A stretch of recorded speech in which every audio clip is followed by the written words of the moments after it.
Feedback Friday on Mackie and Judd. Vikings-related feedback. We'll go back to the SKOR North app here where Tyler Smith says, I think we are seeing the Vikings absolutely wasting the rookie scale contract of Justin Jefferson. He is about to get paid, and we are going to be starting over soon. So he has 2 years left on his contract, but really it's like 1 year of cheap contract. The fifth-year option will pay him quite a bit of money, and then they'll get locked into, or not, I guess, a new contract. So they basically, in terms of like really cheap Justin Jefferson, you've got this year and next year to take advantage of it. And so you're kind of like, you're trying to win as much as you can this year, next year, but how do you kind of view this? I think it's really hard to justify paying him the most money of any wide receiver and then also paying a quarterback at that level and then trying to fill out the rest of your roster. So I think once you make the commitment to pay Justin Jefferson, you probably have to have a cheaper, younger quarterback option ready to rock and roll so that you can build the rest of the team out, right?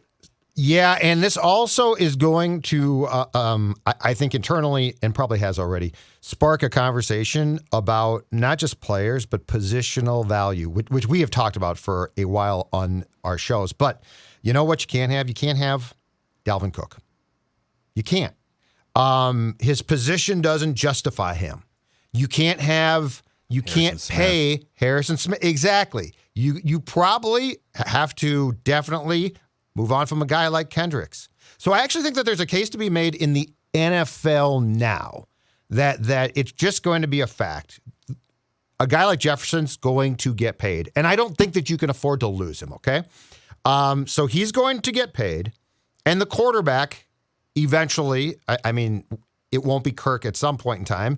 Hopefully, they draft one, which will be a tremendous break if that's a good player, but that player will eventually get paid too. And what you're going to have to look at is, one, not paying guys who you like because they're good if they don't play the right spot. And two, I also think that there's going to be a reality of behind Jefferson, you're going to have to try to cultivate, develop, and turn receivers into productive players, but you can't just pay them. So like the next Thielen, if he's playing behind Jefferson, you basically milk him for what he's worth on his rookie contract, move on. You know what? If KJ Osborne turns into a really good player, guess what? His first contract's done, he's gone. So like it's gonna be an interesting game to watch, but I think the first thing that's not hard is, you know, the Vikings with Spielman became very loyal to guys at positions who I think going back to when these guys signed their contracts, Phil, we sort of raised an eyebrow about and objected to, and this is going to be the why. There's a few really interesting contract situations coming up here for the Vikings. So I'm looking at next year, so 2023. So they have a lot of big contracts, but some of them can be restructured or cut. You know, Kirk is locked in at $36 million for a cap hit next year. And no right trade. now, his cap hit is the third highest in the NFL. It's tracking to be very high again next year. Mm-hmm. Adam Thielen is the second highest cap hit next year, but they restructured that deal in a way that makes it hard to get rid of him until after 2023. Because his cap hit is $20 million, but he has 13.5 in dead cap. So you'd save like $6 million, but you'd still be paying him like 13.5 in dead cap money. Harrison Smith is another guy, and that he has a $19 million cap hit next year. His debt cap is $11 million, meaning you can save, and I'm oversimplifying this, but you can save like $7 or $8 million by cutting him. But again, you're on the hook for like $11 million in dead cap with him. Mm-hmm. So those guys are really tricky, and that you can say goodbye and you would save some money, but you're also eating a ton of cap space by just having them even off the roster. Zadarius Smith, you'd save a ton of money by saying goodbye to him. But if he has a resurgent season, I don't want to say goodbye to him. I want him around. Dalvin Cook, $14 million cap hit next year, $6 million in dead. So you could save $8 million by getting rid of him. I could see that happening. Yes, agreed. Another one, Eric Kendricks, has an $11 million cap hit, but only $2 million in dead, which means you could save around $9.5 million by cutting him. He's gone for sure. Bye-bye. And there's a few other ones in here, like Jordan Hicks. You could save a lot of money by cutting him for next year, too. So he's probably gone as well.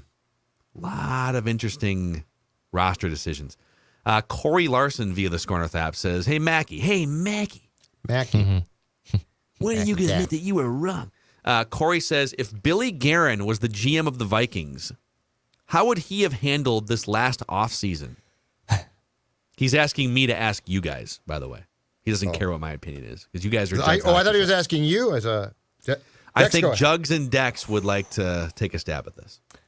Billy is all about culture and all about kind of changing a room, and if that meant parting ways with the quarterback who he thought wasn't part of that culture, he would have done that swiftly and very quickly.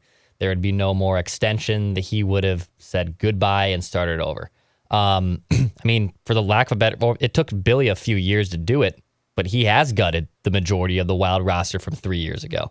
It's outside of, the Jared Spurgeon, Jonas Brodin's, Matt Dumba's. Their forwards are mostly brand new. Kirill Kaprizov's brand new. He's their new superstar that they've built around. He partnered with Suter and Parise, and he accepted those buyouts and those risks that are going to hurt the Wild for the next few years, knowing that it's going to be better for the team in the short term and in the long term, hopefully too. He would have gutted this place. I think he would have absolutely. I don't know if he would have been as swift as getting rid of everyone right away, but I think he would have been able to make those changes pretty damn quick. Yeah, I think he would have left him alone for this year because as far as we know, the most important thing here is this. The Wilfs basically put the brakes on changes. Like the Wilfs are like, no, this team can win. Part of the reason why Ryan Poles is not here is because of that. I think Poles is like, I'm going to blow up any team I take over. Well, no, you can't do that. But I will compare, because I don't know that Kirk is as detrimental as Suter and Parise were. I'm going to say Guerin would have eyed the KK club just like he did, which is Koivu and Kirk, I think, have some similarities. I think they really do. Because solid players. Solid. And you know what?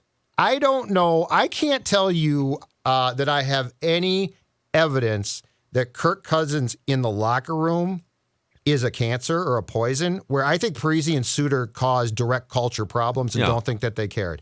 Kirk is actually, there was a poll that came out. Like, Kirk's actually likable in kind of a, like, he's a goofball. He's just a good, like, he's kind of a goofy, weird, kind of good, pretty good guy. Like, he's not an unlikable guy. I think there were times where Parise and Suter were conniving behind the scenes, and I think Ryan was for sure unlikable, and But Declan's right. Go ahead. He's right. Ultimately, Guerin would have blown this thing up. But here's the question: Kwesi might too. Like, we don't know what they're going to do. I think they were put in a holding pattern by ownership that said, "Oh man, we can win." But you know what? If they win 7-8 games, it's going to be proven that the Wilfs were wrong. Well, the next question's from Dave, and it's, how short of a leash does the new Vikings leadership have? Changing a culture takes 3 years in most cases. I don't know if Cousins is capable of leading the team through a culture change. Your thoughts, Vikings fans since 1969. Let me take a crack at this for a second. Mm-hmm. I am super curious. If they have a good season and they win 10 or 11 games and they make the playoffs, etc., then, like, cool, they've bought themselves a handful of years. If the season doesn't play out well, if they, let's say they lose to the Lions or whatever, and it's just, I don't think they're going to train wreck, but let's say they go 8-9 and they miss the playoffs or something. Sure. Then what?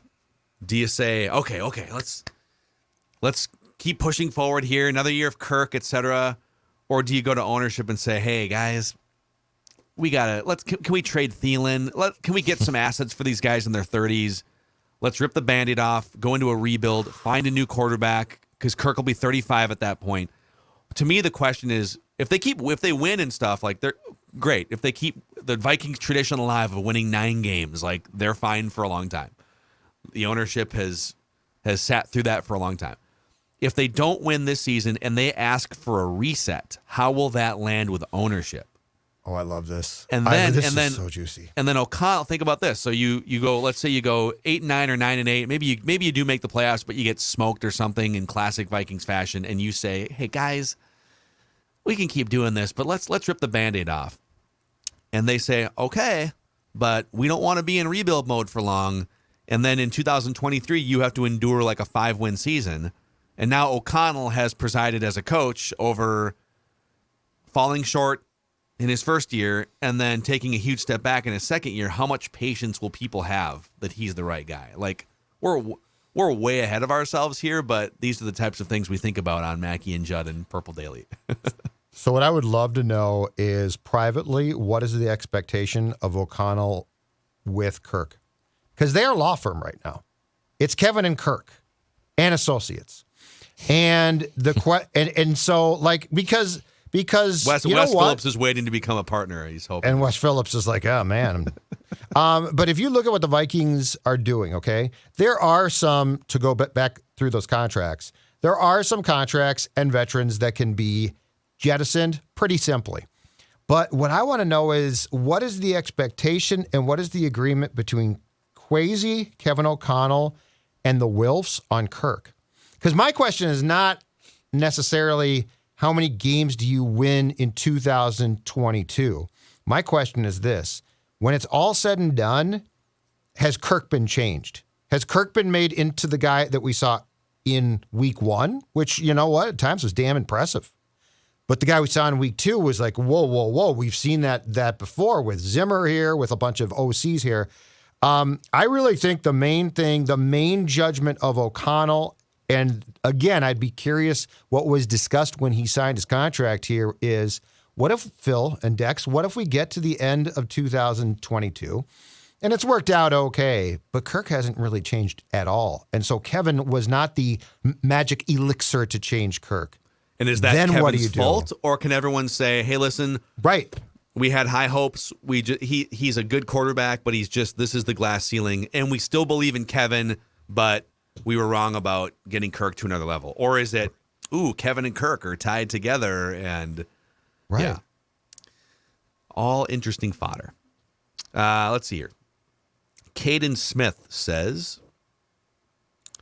"Love the stuff you guys come out with. Enjoy the realistic conversation. I am 15 years old and usually don't know whether to be optimistic about the Vikings, Wild, or Timberwolves or not. You guys help me to know when to be excited about these teams and when to start throwing bricks at the TV. Thanks for the great content that helps me get through my work days mowing lawns. Go Vikings."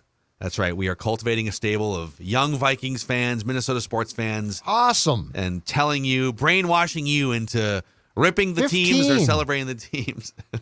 Wow. Mowing lawns. Were you guys consuming like sports media when you were 15 years old? Oh, yeah. Hell yeah. Oh, yes. Yeah. I was Me too. in third yes. grade. I started consuming it, and I've never stopped. Yeah. And haven't grown up a bit. But What about, I consumed a ton of ESPN, like Sports Center. I was baseball right, because Tonight, you're from that Sports Center. generation. I didn't start listening to local sports radio. I would watch like local sports TV, like Mark Rosen as a kid or Joe Schmidt or whatever.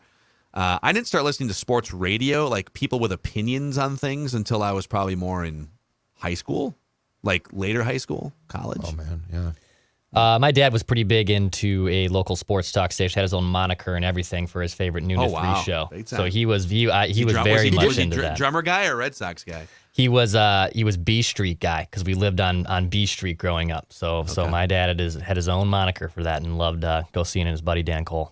That's awesome. Mm-hmm. Yeah, I started consuming local sports talk with Royce and Souchere back in the day. KSDP actually had had at one point a rotating cast of writers and talk show hosts who would do a nightly sports show. I think it was from 6 to 8 in like 1980, which is when I started. And I think that was the first time that the market got like true sports talk. Mm-hmm. Because before then it was, coming up next to sports. The Twins beat the Royals 3-2, but George Brett had a great night. Let me tell you about it. That type of stuff. But yeah, I loved it. I've always loved it. I always find it funny. We didn't have to go too aggressive on this, but like a lot of local sports TV is still doing that. It's like, coming up next, we'll say if the Wild hung on in Calgary. It's like, I'll just check my phone real quick. I did love me some Perk at Play, man. Perk at Play. That was a good idea. I love That was a real good idea. He was here. He's filling in on My Talk a few weeks ago, and I saw and talked to him for a little bit down the hall here, and I loved me some Perk at Play. Doing some goofy ass things. That was innovative. Yeah, he was all over the place. Mm-hmm. People are probably wondering, how did that guy on the right lose so much weight over the past year? Well, our friends at Livia have helped Judd keep 40-plus pounds off over the last 12 months. Yes, and not just me. I'm down, as Phil just said, 40 pounds. Dawn is down 16 plus pounds. Our friend Chris Ron, who works down the hallway, is down 10 plus pounds. Look, this works. The offer right now, 8 weeks free. That's exactly right. 8 weeks. So your first 8 weeks, you are losing weight for free. And the new Flex program lets you enjoy the foods that you love. That includes fruit. That includes pastas, even bread. This program works, and it helps you, probably most importantly, keep the pounds off. 855-GO LIVEA. Livea, LIVEA.com.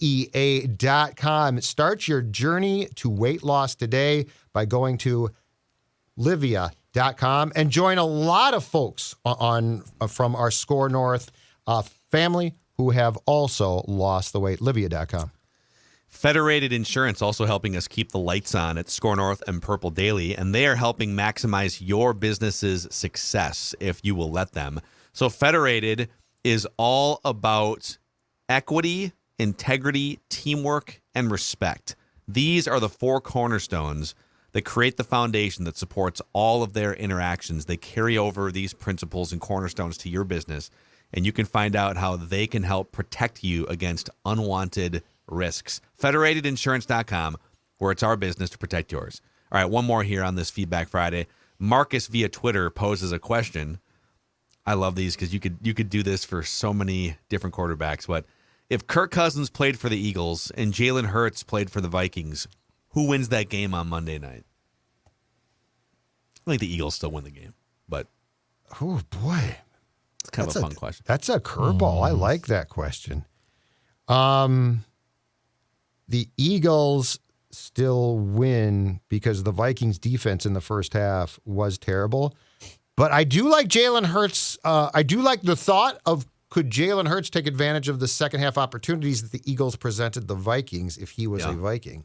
That's the one I don't know, because the Vikings, I mean, my God, Philadelphia, turnovers, penalties, like they certainly opened a door, and we sort of dismissed it because, unfortunately, the Vikings offense looked so feeble when they got those chances. Here's the better question. All right, not to besmirch Marcus's question. Besmirch. I love that word. So I'm gonna take his question and ask it this way, because it's hard to be like, oh well, I mean, if Kirk was, would they have jumped up to that lead? How many quarterbacks? I'm gonna go down the list. You give me a yes or a no. The Eagles left the door open for the Vikings throughout the entire second half. And I know that if that game got closer, the Eagles probably throttled down a little bit more offensively. They probably score another touchdown or something to put the game out of reach. Maybe the Vikings start to come back, and it's 24-21, and then the Eagles go score a touchdown. So I get that they probably took their foot off the pedal offensively, but hear me out. How many of these quarterbacks would have made that a close shave game when the Eagles left the door open? Because Kirk was unable to kick it open. Okay. Patrick Mahomes. Yeah. And to define the question, very close. Would the Vikings have come back to have a chance at the end, despite the fact that they were down 24-7, if Patrick Mahomes was the quarterback? I think they're in it at the end. I'll say flat out, I think they win it at the end. That's a game made for him. Aaron Rodgers, I actually think they still get smoked because Rodgers is kind of a front-running quarterback now. Today, yes. Mm-hmm. 6 years back, no. Today, yes, they get smoked. Justin Herbert. I think it's a game. I think it's a game, but I don't know that they win. Josh Allen.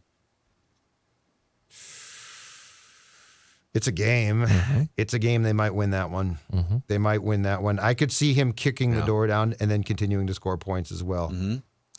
Tom Brady. Today, no. He gets pissed. They lose. If it was January, they come back and they make it. Oh, well, then that's different. Yeah. In September, I think he just says, screw it. Yeah, I think he spikes the tablet, yells at Donatel, and is ticked. Lamar Jackson. Or Kyler Murray. I'll give you those two guys. Lamar Jackson, I think, comes back and rallies the troops. I don't know that they win, but it's a very close game. Yeah. Kyler Murray, it depends on the day. If it's a COD double XP weekend, no, you won't be able to do that. That's been the correlation of his struggles. I'm sorry, what?